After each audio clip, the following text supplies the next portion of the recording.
Okay, तो हम लोग एसी मशीन कंटिन्यू करते हैं आज। और पिछली बार हमने देखा था production of rotating resultant magnetic flux. ठीक है, तो सारा चीज़ समझा दिए थे रोटेटिंग रिजल्टेंट मैग्नेटिक फ्लक्स का। और अब क्या उसका लिखना बाकी था, तो स्टेटमेंट्स लिखा दे या आप लोग कर लीजिएगा खुद से। उसमें लिखाए थे कुछ नहीं ना, पिछली बार केवल समझाए थे ना production of rotating magnetic flux या प्रोडक्शन ऑफ रोटेटिंग फील्ड।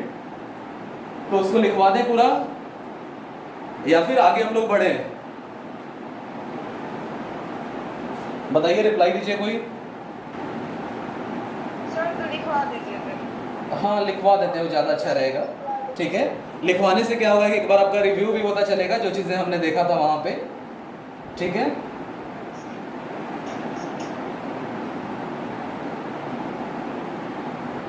ठीक है, तो टॉपिक दे दीजिए production of rotating resultant magnetic field.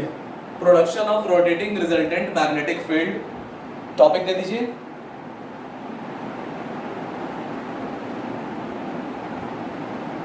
ठीक है,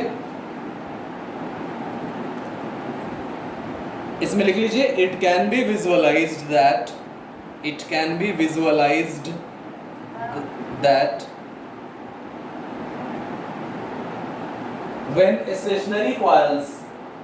when stationary coils are wound, it can be visualized that when stationary coils are wound in an induction motor,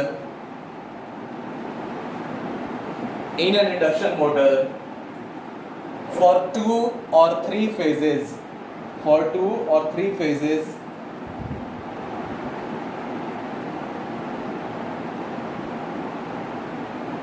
and these coils are supplied with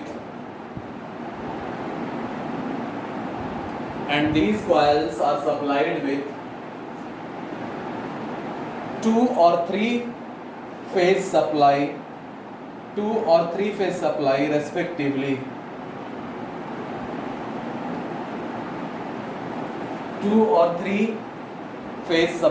respectively.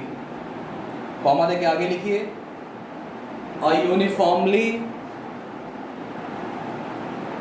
rotating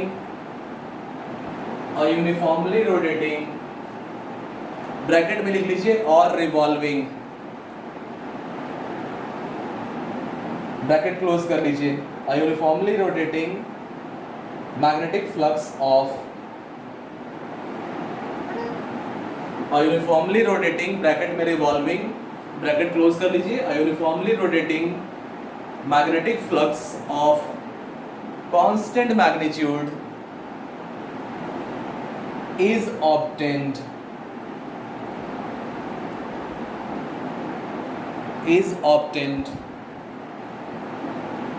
ठीक है, उसके बाद इस तरह से implies का साइन देके लिख लीजिए the rotating resultant magnetic flux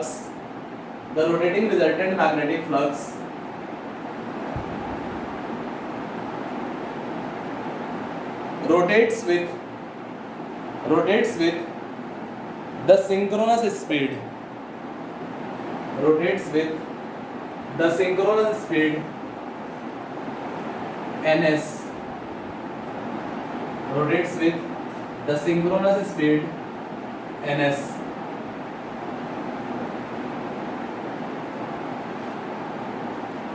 ठीक है, अगले पॉइंट में लिख लीजिए the magnitude of rotating resultant magnetic flux is constant। Okay, तो दूसरा पॉइंट हो गया the magnitude of rotating resultant magnetic flux is constant। इस तरह करके दो पॉइंट हो गया। ठीक है, तो हमने जो स्टार्टिंग में लिखा है ना प्रोडक्शन ऑफ रोटेटिंग फील्ड, तो production of rotating field in general हम लोग लेके चल रहे हैं, यानी सिंगल फेज इंडक्शन मोटर के लिए भी और थ्री फेज इंडक्शन मोटर के लिए भी। पिछले क्लासेस में आपको बता चुके हैं कि इस तरह स्टार्टर होगा और हम लोग दो तरह का इंडक्शन मोटर बनाते हैं, सिंगल फेज इंडक्शन मोटर या थ्री फेज इंडक्शन मोटर। आपको बता चुके हैं कि सिंगल फेज इंडक्शन मोटर भले ही सिंगल फेज सप्लाई देते हैं लेकिन अंदर उसको कैपेसिटर से 2 फेज में स्प्लिट कर देते हैं। तो जाहिर है सिंगल फेज इंडक्शन मोटर में 2 वाइंडिंग होगी स्टार्टर पे, और 3 फेज इंडक्शन मोटर पे 3 वाइंडिंग होगी स्टार्टर पे। हमेशा याद रखना है, आपको पिछले क्लासेस में बता चुके हैं कि on the basis of supply induction motor को 2 ही पार्ट में हम लोग क्लासिफाई करते हैं, on the basis of nature of supply. तो on the basis of nature of supply एक होगा आपका सिंगल फेज इंडक्शन मोटर और एक होगा 3 फेज इंडक्शन मोटर, ठीक है। तो on the basis of phases या on the basis of nature of supply हम लोग 2 पार्ट में ही क्लासिफाई करते हैं इंडक्शन मोटर को, सिंगल फेज इंडक्शन मोटर और 3 phase induction motor. Single phase induction motor आगे चल के आपको पढ़ना है सिंगल फेज मशीन्स में, ठीक है। अभी आपको पढ़ना है 3 फेज इंडक्शन मोटर, अभी जो आपका टॉपिक है 3 फेज इंडक्शन मोटर।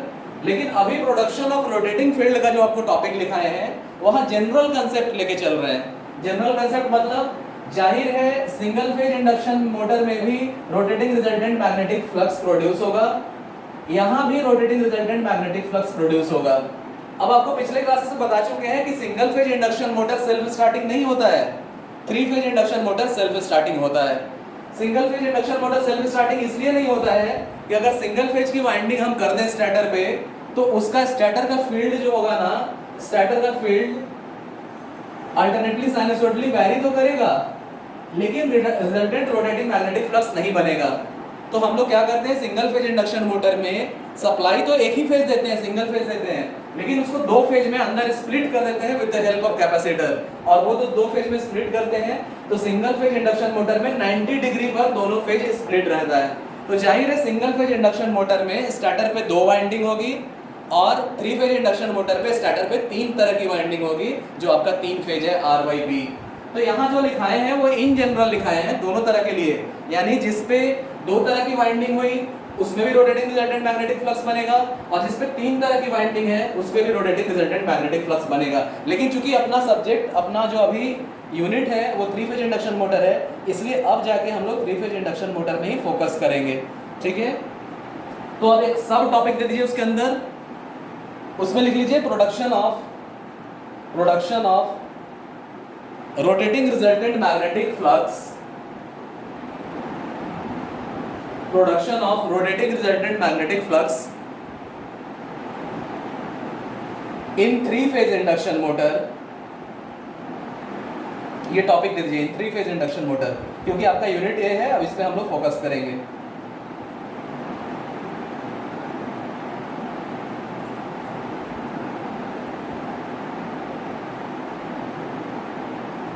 ठीक है।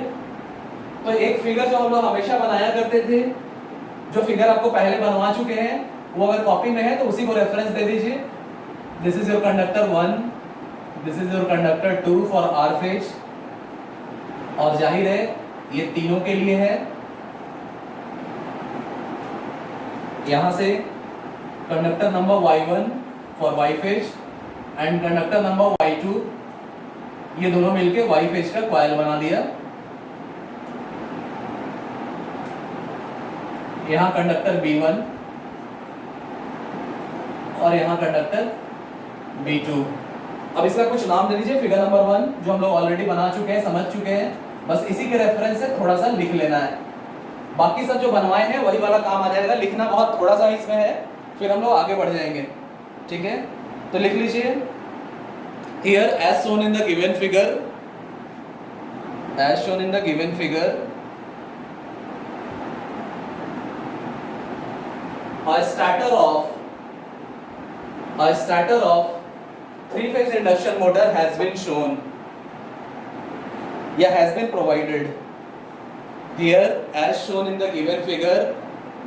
The starter of a 3 phase induction motor has been provided,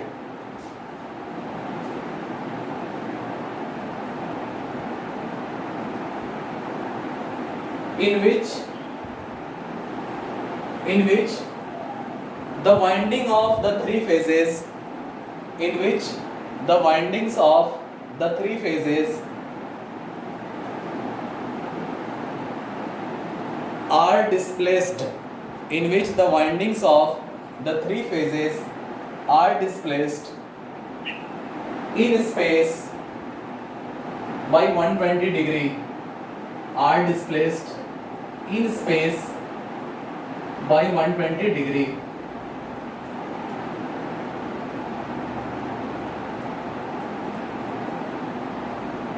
full stop देके उसी पॉइंट में अगला लाइन इसमें लिख लीजिए, these windings are fed by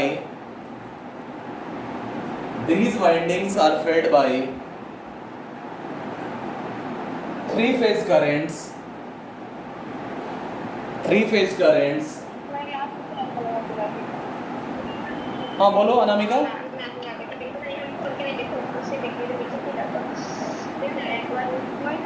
microphone mute करो अनामिका.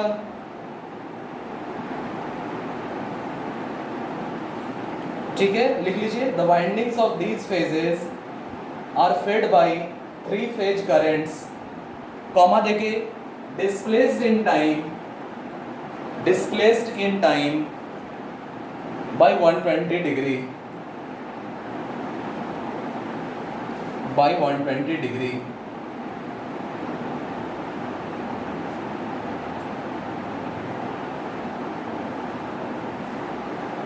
ठीक है, अब अगले पॉइंट में आ जाइए. इस तरह इम्प्लाइज का साइन देके अगले पॉइंट में इसमें लिख लीजिए, द इंडिविजुअल मैग्नेटिक फ्लक्स, या ऐसे लिख लो, the individual magnetic fields of each phase winding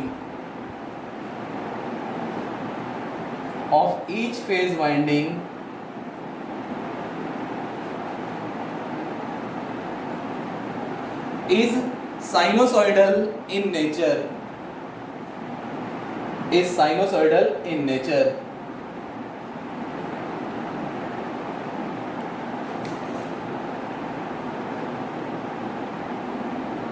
But the resultant of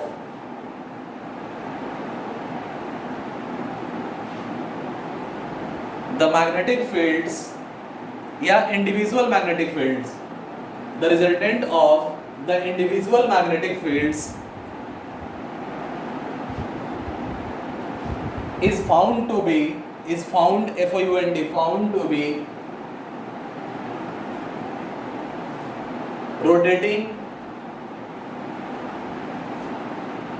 rotating with the synchronous speed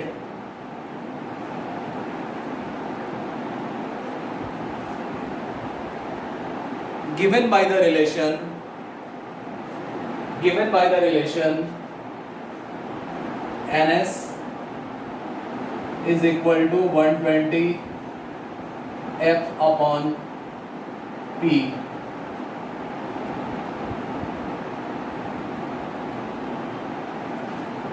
where f is the frequency of supply voltage, to the induction motor, where f is the frequency of the supply voltage to the induction motor, and p is the number of poles.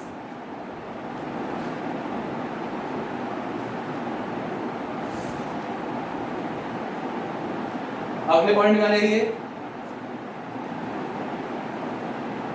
the resultant magnetic flux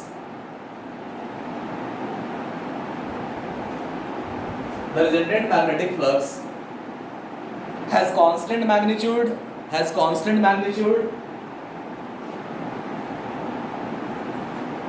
comma देखिए, which after calculations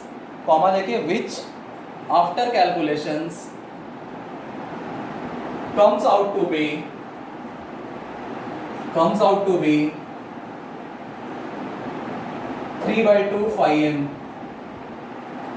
Sir, please sir, एक बार clear और point से repeat कर दीजिए. अच्छा ठीक है, the resultant magnetic flux is constant in magnitude, the value of which after calculation comes out to be 3/2 phi m. और 1.5 phi m,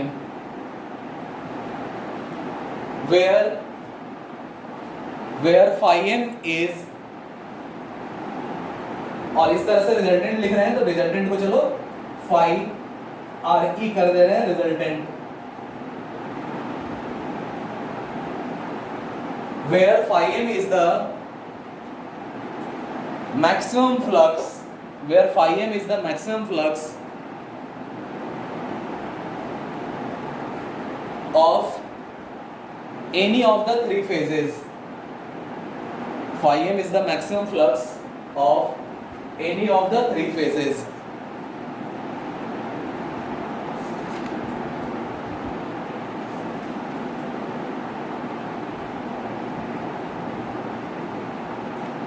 ठीक है, अब देखो इसके बाद कुछ नहीं लिखना है, जो सारा प्रोसेस आपको बताए थे, कैसे हम लोग कैलकुलेशन करते थे, कैसे हम लोग फेजर डायग्राम लेते थे, कैसे कैलकुलेशन करके हम लोग रिजल्टेंट निकालते थे, और कैसे 30-30 डिग्री के इंटरवल पे हम लोग आगे बढ़ते थे या 60-60 डिग्री के इंटरवल पे हम लोग आगे बढ़ते थे।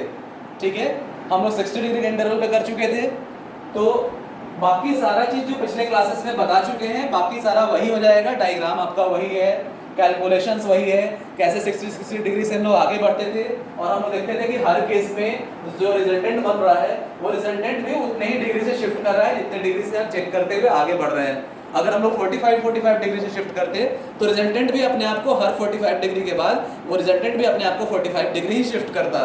तो इस तरह हमने कैलकुलेशंस में हमने दो चीज देखा कि हर बार कैलकुलेट करने में रिजल्टेंट आपको कांस्टेंट मैग्नीट्यूड का मिलता था, जो जिसका वैल्यू ये होता था, और हर बार हमने देखा कि जितने एंगल से हम आगे बढ़ते थे और चेक करते थे उतने ही एंगल से रिजल्टेंट भी अपने आप को मूव करा लेता था।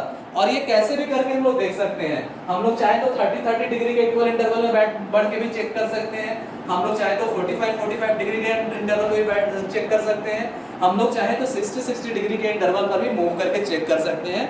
हर बार जितने एंगल से हम आगे बढ़ेंगे चेक करने के लिए, रिजल्टेंट भी अपने आप को उतने ही एंगल से मूव करा लेगा, और हर केस में रिजल्टेंट कांस्टेंट मैग्नीट्यूड का मिलेगा। ये हम लोग देख चुके हैं, हम लोग फेजर डायग्राम बना के भी देख चुके हैं। तो बाद में कॉपी में वही सारी चीजें आपको उतार देना है। ये आपका कंप्लीट हो गया, ठीक है, ये आपका कंप्लीट हो गया।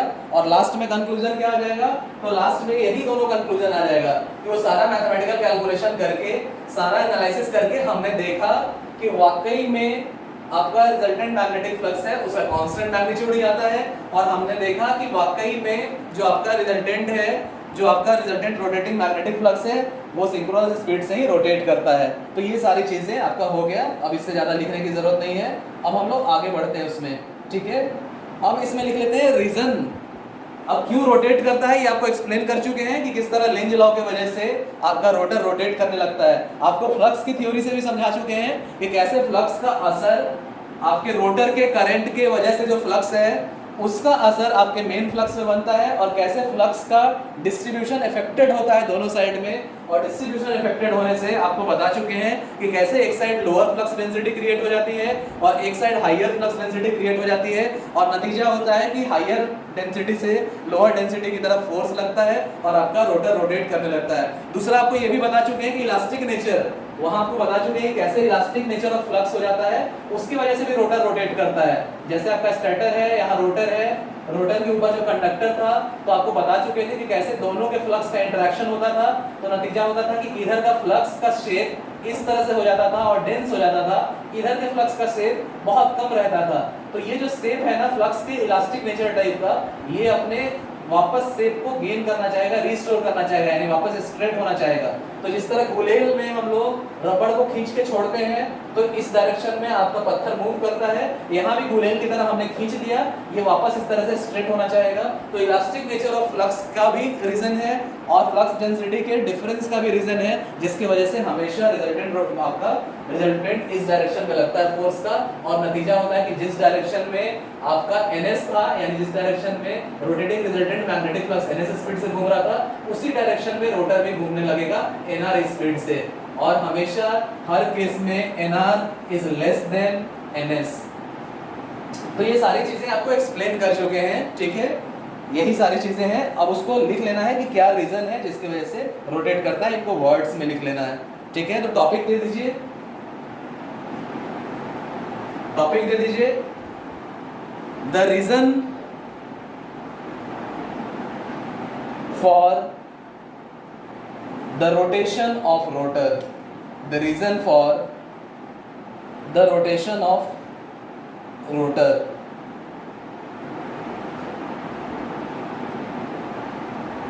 ठीक है, इसमें लिख लीजिए as we have seen that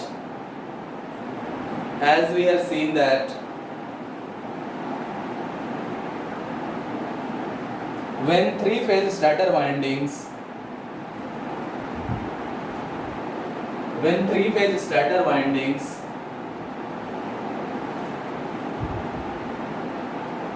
which are displaced in space, when three-phase stator windings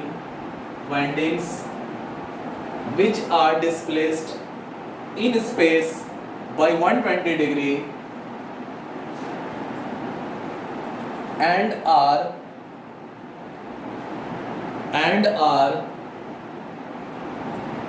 fed by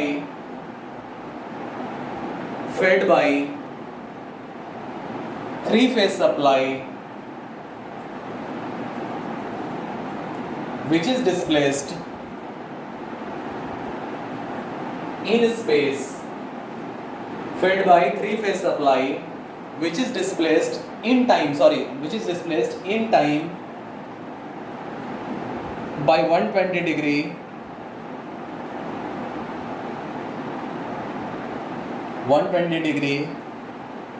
comma दे दीजिए, कॉमा के बाद लिखिए a resultant rotating magnetic flux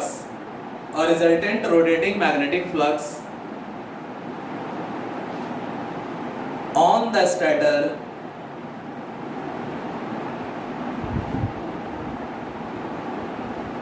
is created या is produced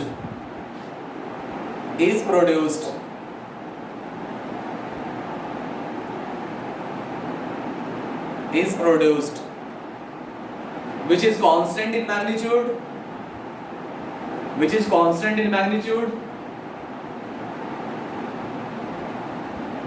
and rotates in space,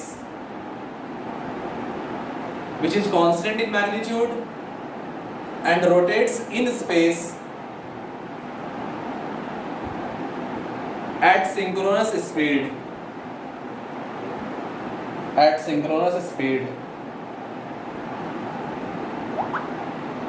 ठीक है, full stop दे दीजिए, point wise लिखना है इसमें, रीजन जो है पॉइंट वाइज लिखना है, तो इंप्लाइज का साइन देके पॉइंट बाय पॉइंट लिखते जाइए, इंप्लाइज का साइन देके।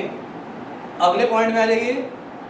तो हमने देखा कि किस तरह से स्टेटर का रिजल्टेंट मैग्नेटिक फ्लक्स बन जाता है जो स्पेस में सिंक्रोनस स्पीड से रोटेट करता है। आगे लिख लीजिए, this resultant magnetic flux passes through the air gap। This resultant magnetic flux passes through the air gap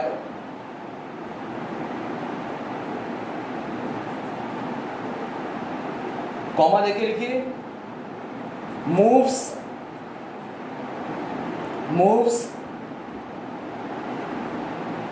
and sweeps past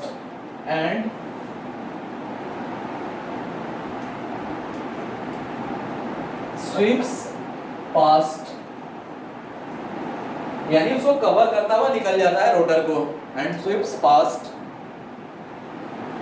the rotor surface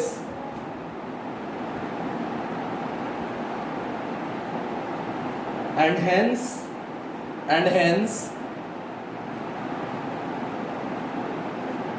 cuts rotor conductors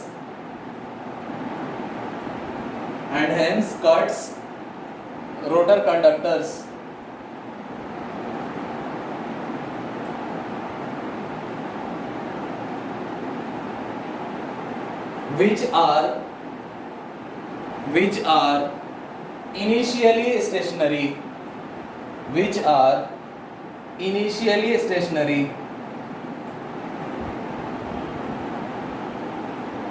ठीक है, अगले पॉइंट में आ जाइए। अब यहाँ हमने देख लिया कि रिजल्टेंट मैग्नेटिक फ्लक्स बनता है और वो मूव करने लगता है स्पेस में, और इसके वजह से जो रोटर कंडक्टर स्टेशनरी है उनको कट करने लगता है। ठीक है, आगे आ जाइए। Due to the relative speed, अगले पॉइंट में, due to the relative speed between the resultant magnetic flux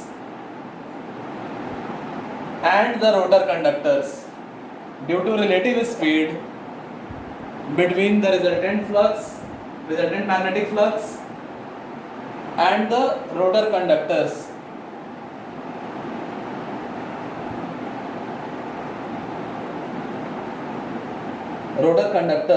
which are stationary,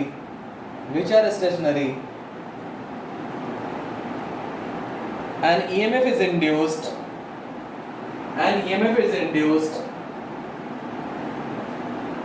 in the rotor conductors,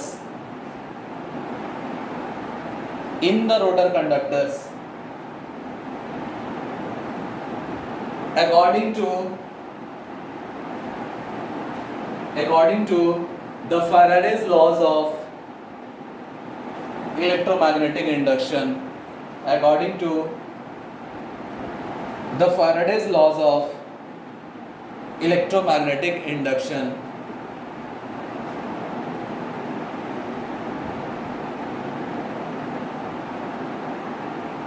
ठीक है, इसके आगे के पॉइंट को, अगले पॉइंट को इंपॉर्टेंट कर दीजिए। तो हमने देखा कि किस तरह मैग्नेटिक फ्लक्स बनता है, रोटेट करता है स्पेस में, रोटेट करने की वजह से स्टार्टिंग में आपका रोटर रेस्ट में है, यानी रोटर कंडक्टर स्टेशनरी है, तो स्टेटर का बना हुआ रिजल्टेंट मैग्नेटिक फ्लक्स जब उससे पास करता है, उसको कट करता हुआ जाता है, तो फ्लक्स कट हो रहा है, यानी फ्लक्स लिंकेज का चेंज हो रहा है। उसके वजह से Faraday's laws of electromagnetic induction से वहाँ ईएमएफ इंड्यूस हो रहा है। ठीक है, अब उस ईएमएफ के बारे में है, तो जब तक, हमेशा एक दिमाग में बैठा लीजिए एक चीज, जब तक रोटर स्टेशनरी है, यानी रोटर घूमना शुरू नहीं हुआ है, ठीक है, तब तक जो भी ईएमएफ इंड्यूस होगा रोटर कंडक्टर के अंदर, उसकी फ्रीक्वेंसी सप्लाई फ्रीक्वेंसी के बराबर होगी। दिमाग में बैठा लो सब लोग, एकदम ध्यान से सुन लो।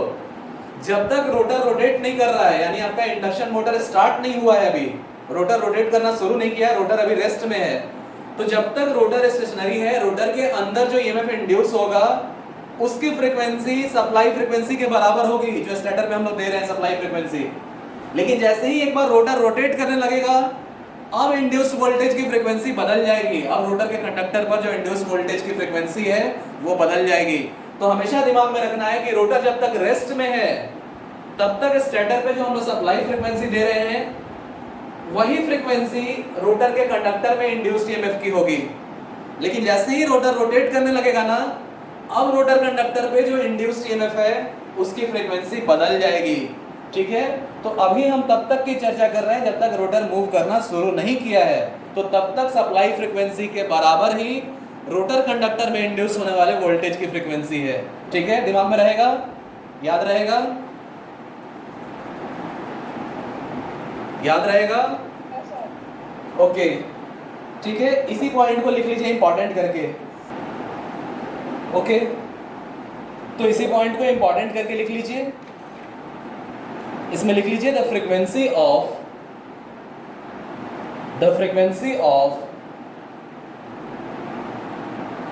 The induced EMF in the rotor conductors, the frequency of the induced EMF in the rotor conductors is the same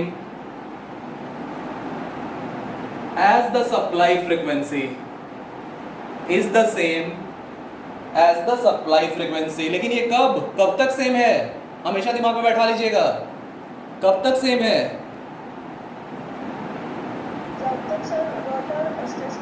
हाँ, जब तक रोटर कंडक्टर स्टेशनरी है, यानी रोटर जब तक घूमना शुरू नहीं किया है। यानी हम लोग कर क्या रहे हैं, हम लोग यहाँ पे स्टेटर पे सप्लाई दे रहे हैं। स्टेटर पे जो आपका तीनों फेज है, आर और ये वाई और ये बी, स्टेटर पे तीनों फेज को हम सप्लाई दे रहे हैं। स्टार्टर पे सप्लाई देने पे अगर हमने कंडीशन को फुलफिल कर दिया, कंडीशन क्या क्या था कि स्पेस में ये तीनों फेजेस 120 डिग्री इलेक्ट्रिकल के एंगल पर है, ये जो सप्लाई दे रहे हैं टाइम में 120 डिग्री के एंगल पर डिस्प्लेस्ड है, ये जैसे ही कंडीशन फुलफिल होता है इसका अपना रिजल्टेंट मैग्नेटिक फ्लक्स बन जाता है जो स्पेस में रोटेट करने लगता है सिंक्रोनस स्पीड से और जिसका कांस्टेंट मैग्नीट्यूड रहता है। अब रोटर इसके अंदर जो है, रोटर का कंडक्टर स्टेशनरी है, फ्लक्स मूव कर रहा है, तो जाहिर है फ्लक्स रोटर कंडक्टर्स को कट कर रहा है, यानी यहाँ फ्लक्स लिंकेज का चेंज हो रहा है टाइम के रिस्पेक्ट में। और हमें पता है कि rate of change of flux linkage जहां भी होगा Faraday's laws of electromagnetic induction से ईएमएफ इंड्यूस होगा, तो रोटर के कंडक्टर्स के अंदर ईएमएफ इंड्यूस हो जाता है, यानी जाहिर है रोटर के कंडक्टर्स में वोल्टेज इंड्यूस होकर आ रहा है और स्टेटर पे हम लोग सप्लाई वोल्टेज दे रहे हैं। तो जब तक रोटर का कंडक्टर स्टेशनरी है, रोटर के कंडक्टर में जो इंड्यूस्ड ईएमएफ होगा उसकी फ्रीक्वेंसी सप्लाई फ्रीक्वेंसी के बराबर होगी, लेकिन जैसे ही वो रोटेट करने लगेगा फ्रीक्वेंसी बदल जाएगी, इसको हम लोग बाद में देखेंगे, ठीक है। तो the frequency of induced EMF is the same as the supply frequency, ठीक है। अगला पॉइंट लिख लीजिए, अगला पॉइंट लिख लीजिए। अब जो वोल्टेज इंड्यूस हुआ ना, जाहिर है उसका मैग्नीट्यूड किसके प्रोपोर्शनल होगा, जो रोटर कंडक्टर्स के अंदर वोल्टेज इंड्यूस हुआ ना उसका मैग्नीट्यूड किसके प्रोपोर्शनल होगा,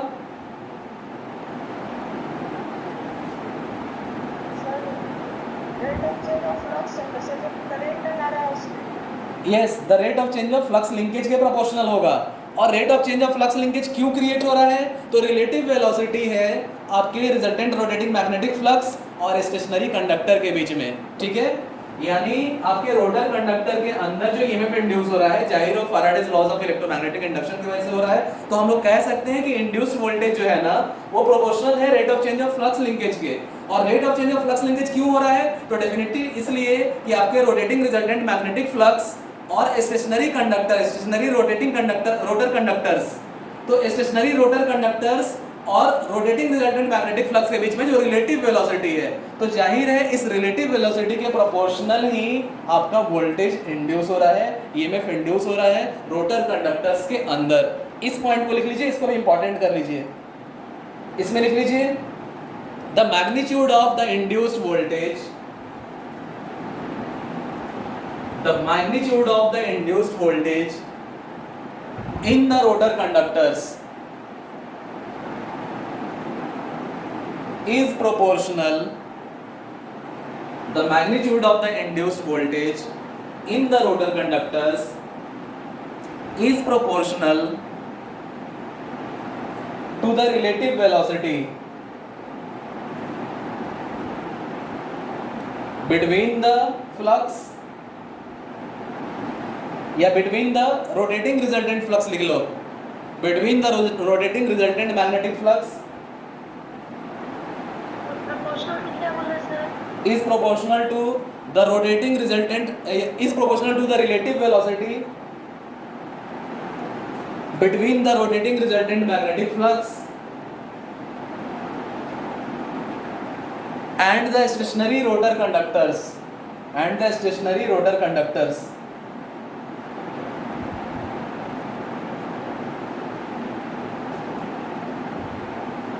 ठीक है, कॉमा देके लिखिए उसमें the direction of this induced EMF, the direction of this induced EMF is given by the direction of this induced EMF. कैसे निकालते हैं हम लोग direction of induced EMF, anyone? कैसे निकालते हैं direction of induced EMF? Yes, Fleming right hand rule लगा के। तो लिख लीजिए the direction of this induced EMF is given by Fleming's right hand rule.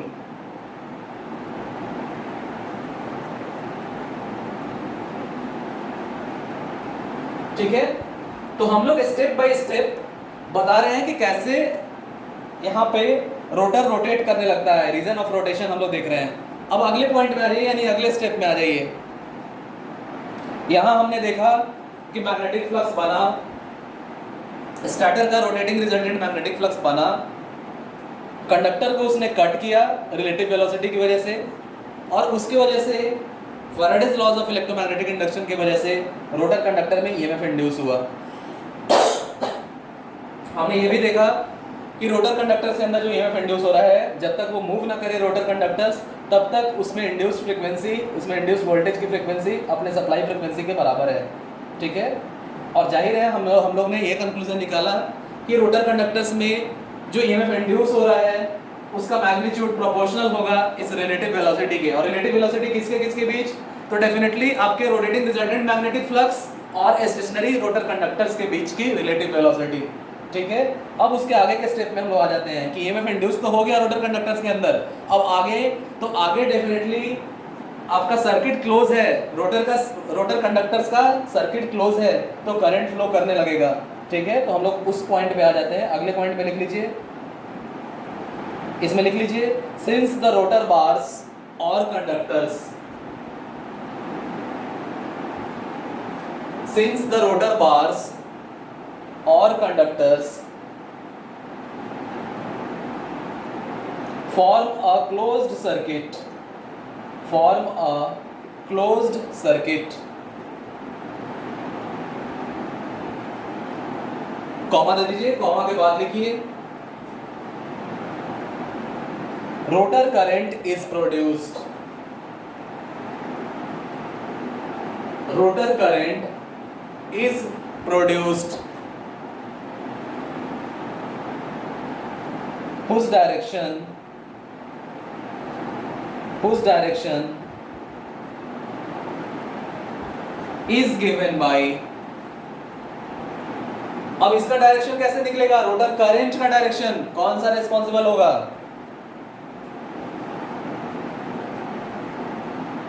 Rotor current का डायरेक्शन के लिए कौन सा लॉ रिस्पॉन्सिबल होगा?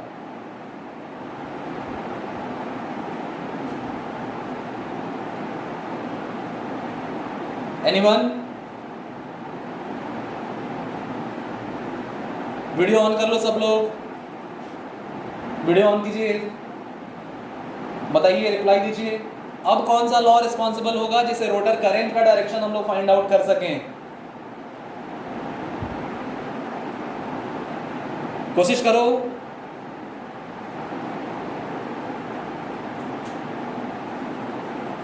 देखो ये एग्जांपल हम लोग लेके चलते थे ना कि यहां हमने कॉइल बना दिया, ठीक है, कॉइल बना के यहां हमने गैल्वेनोमीटर रख दिया, योर गैल्वेनोमीटर इज हियर, और यहां हमने परमानेंट मैग्नेट को रख दिया,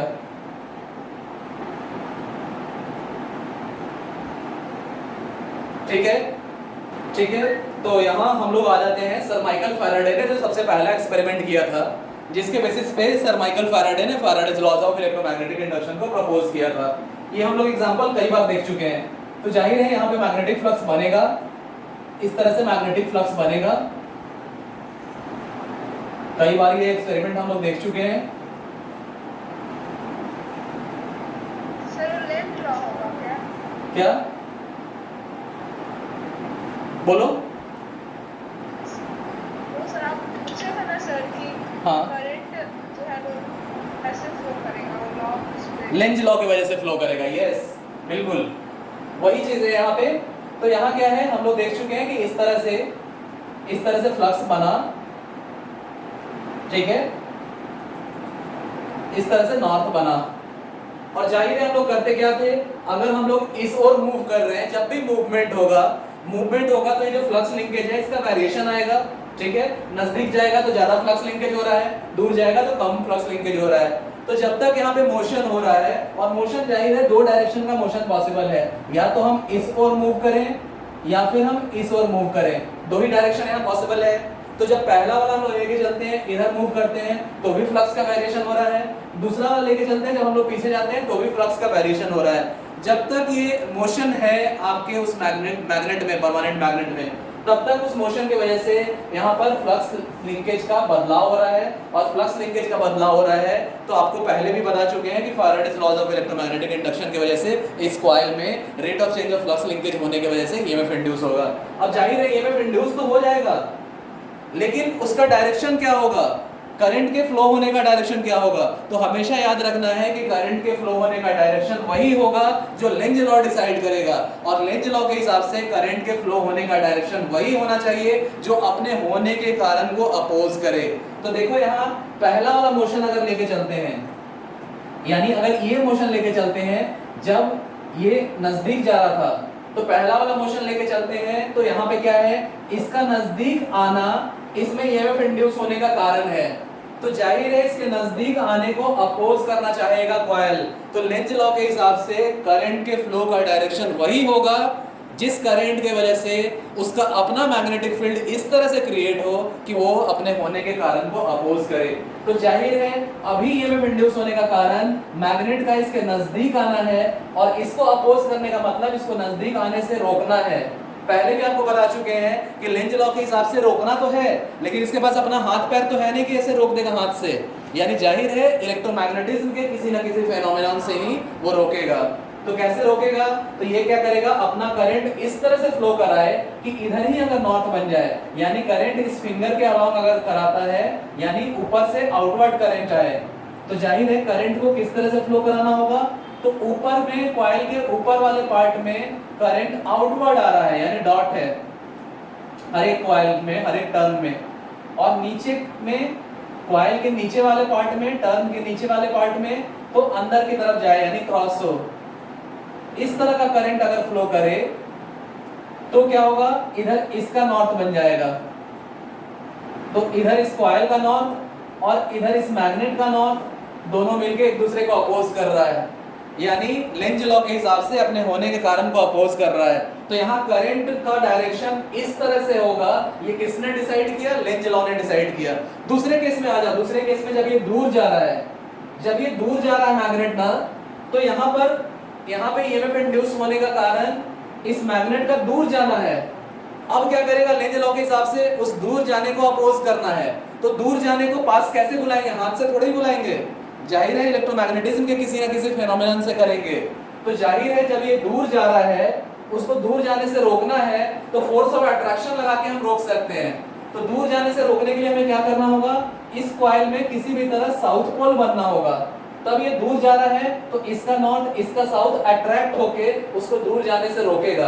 तो इस केस में क्या है, इस केस में यहाँ इस कॉइल में ईएमएफ इंड्यूस होने का कारण इस मैग्नेट का दूर जाना है, दूर जाने से रोकने के लिए यहाँ साउथ बनाना होगा, सो दैट कि इसका साउथ और इसका नॉर्थ आपस में फोर्स ऑफ अट्रैक्शन हो और वो दूर जाने से रुक जाए। तो जाहिर है यहाँ साउथ बनाने के लिए क्या करना होगा, तो साउथ बनाने के लिए इस तरफ नॉर्थ बनाना होगा, तो अपने आप इधर साउथ बनेगा, यानी इस कॉइल को इस तरफ अपना नॉर्थ बनाना होगा, तभी ऑटोमेटिकली इधर साउथ बनेगा।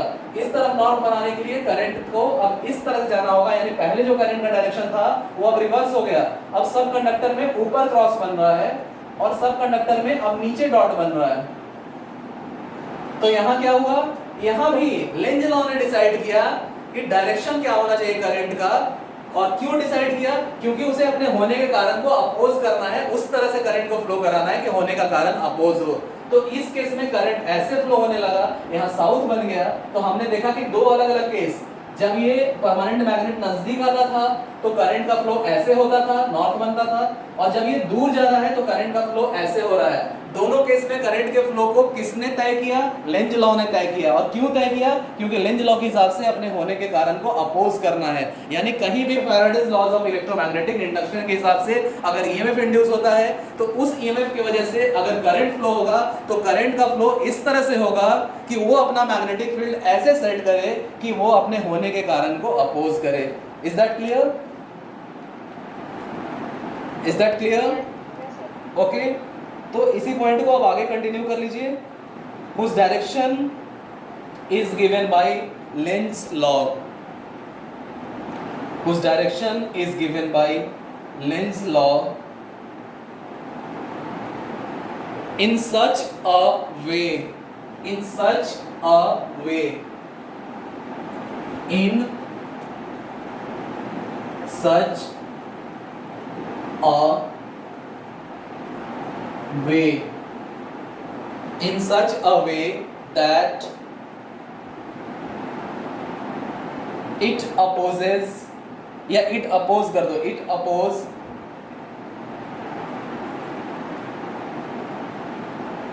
the very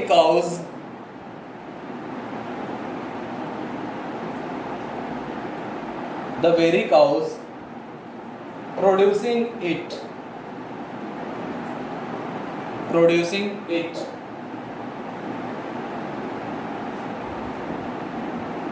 ठीक है। तो यहां हमने देखा कि ईएमएफ इंड्यूस होने का कारण एक बार आपके परमानेंट मैग्नेट का नजदीक आना था, एक बार परमानेंट मैग्नेट का दूर आना था।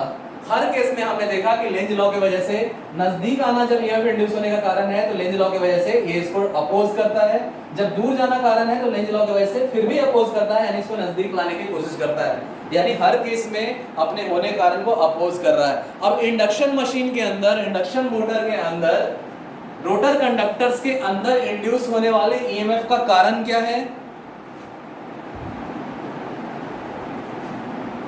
कारण क्या है? इंडक्शन मोटर के अंदर रोटर कंडक्टर्स के अंदर इंड्यूस्ड होने वाले ईएमएफ का कारण क्या है?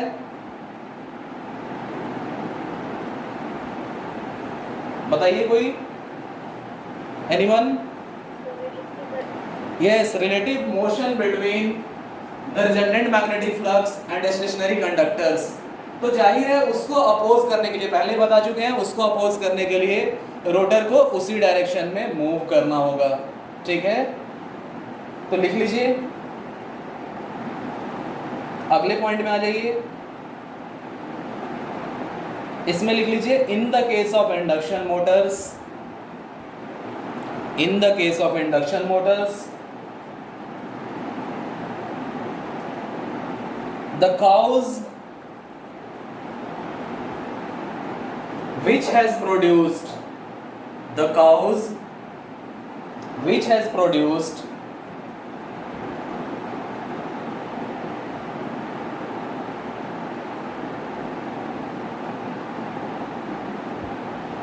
या ऐसे कर लो, the cows which has induced the EMF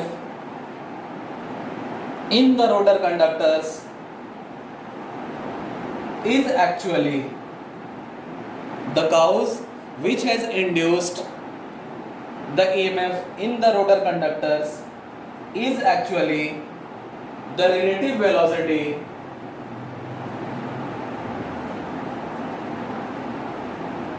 between the resultant magnetic flux and the stationary rotor conductor.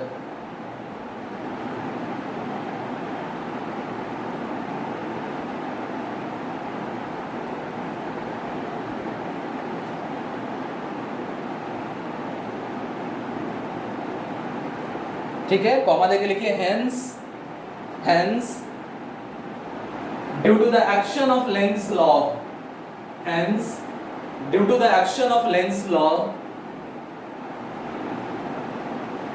the current is set up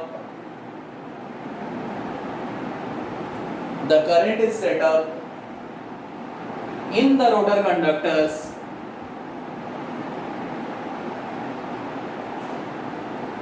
in such a way, the current is set up in the rotor conductors in such a way and in such a direction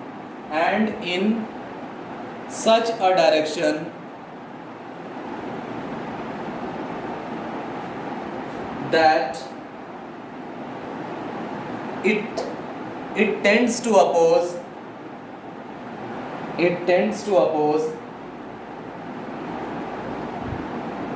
the very cows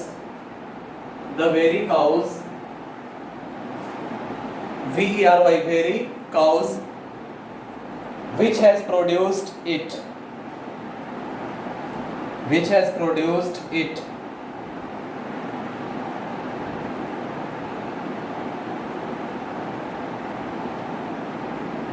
hence,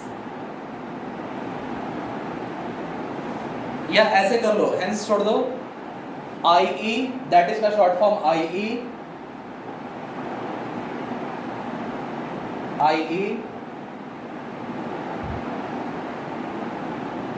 the relative velocity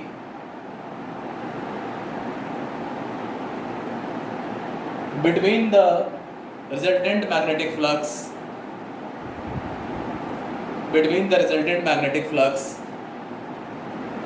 and the stationary rotor conductors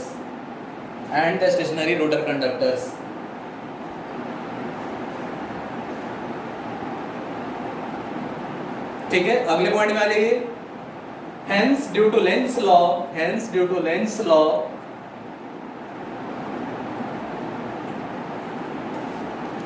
comma देके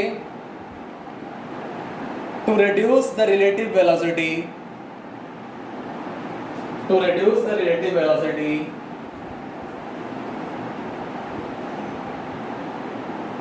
between the resultant magnetic flux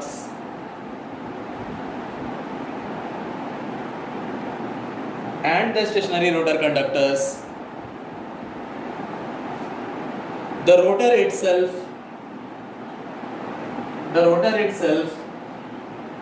starts moving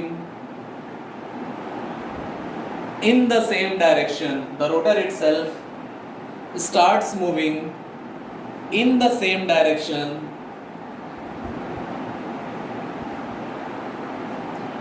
of the synchronously rotating resultant magnetic flux.